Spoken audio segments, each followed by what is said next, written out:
আবকারি বিভাগ হুঁশিয়ার হুঁশিয়ার হুঁশিয়ার সরকার হাই হাই হাই হাই হাই হাই সরকার মুর্দাবাদ মুর্দাবাদ মুর্দাবাদ ক্ষমারক্ষী হাই হাই হাই হাই হাই আবকারি বিভাগ go back go back go back আবকারি বিভাগের কাম নাই গো ব্যাক গো ব্যাক অবৈধ চুলাই মদৰ যিটো বেহা এই দিনক দিনে বৃদ্ধি পাই আহিছে আমি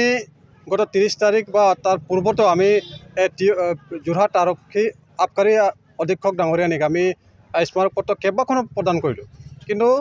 যি ধৰণে তেখেতসকলে সহযোগিতা বা ব্যৱস্থা কৰিব লাগিছিলে এই অবৈধ যিসকল ব্যৱসায়ী চুলাই ব্যৱসায়ী তেখেতসকলৰ কিন্তু তেখেতসকলৰ ওপৰত কোনো ধৰণৰ ব্যৱস্থা নকৰিলে বা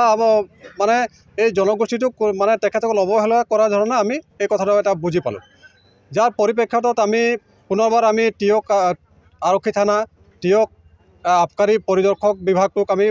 পুনৰবাৰ আমি তেখেতসকলক ক'লোঁ আৰু লিষ্ট ৱাইজত তেখেতসকলক ক'লোঁ যে টিয়ক আৰক্ষী চকীৰ অন্তৰ্গত যিবিলাক অবৈধ চুলাই মদৰ ব্যৱসায়ী আছে তেখেতসকলক উচ্ছেদ কৰিব লাগে তেখেতসকলৰ ওপৰত আইনগত ব্যৱস্থা গ্ৰহণ কৰিব লাগে কিন্তু তেখেতসকলে কিন্তু আজি পৰ্যন্ত তেখেতসকলে একো ধৰণৰ মানে সহযোগিতাও নকৰিলে আৰু কোনো ধৰণৰ তেখেতসকলে কিন্তু আইনী ব্যৱস্থা হাতত নল'লে যাৰ পৰিপ্ৰেক্ষিতত চাহ বাগিচা অঞ্চলবিলাকত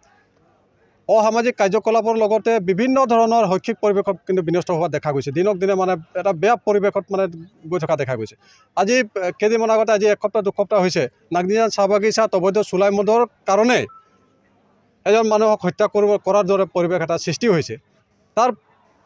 পাছতো কিন্তু আবকাৰী বিভাগটোৱে হওক বা পুলিচ প্ৰশাসনেই হওক বা জিলা প্ৰশাসনেই হওক কিন্তু কোনো ধৰণৰ এই চাহ জনগোষ্ঠী অঞ্চলবিলাকত যি ধৰণে ব্যৱস্থাবিলাক কৰিব লাগে এই অবৈধ যিবিলাক খুৰাই হওক গাঞ্জাই হওক বা লালিগুড়ৰ যিটো ব্যৱসায় এইটো বন্ধ কৰাৰ হওক কিন্তু আজি পৰ্যন্ত কিন্তু এটা দেখা নগ'ল যাৰ পৰিপ্ৰেক্ষিতত আজি আমি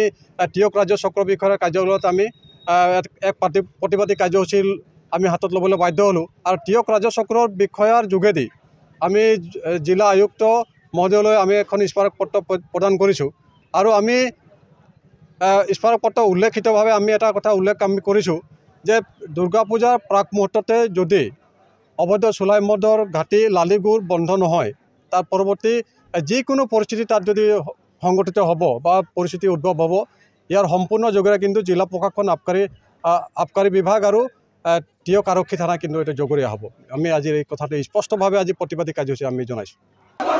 আবকারি বিভাগ হুঁশিয়ার হুঁশিয়ার হুঁশিয়ার সরকার হাই হাই হাই হাই হাই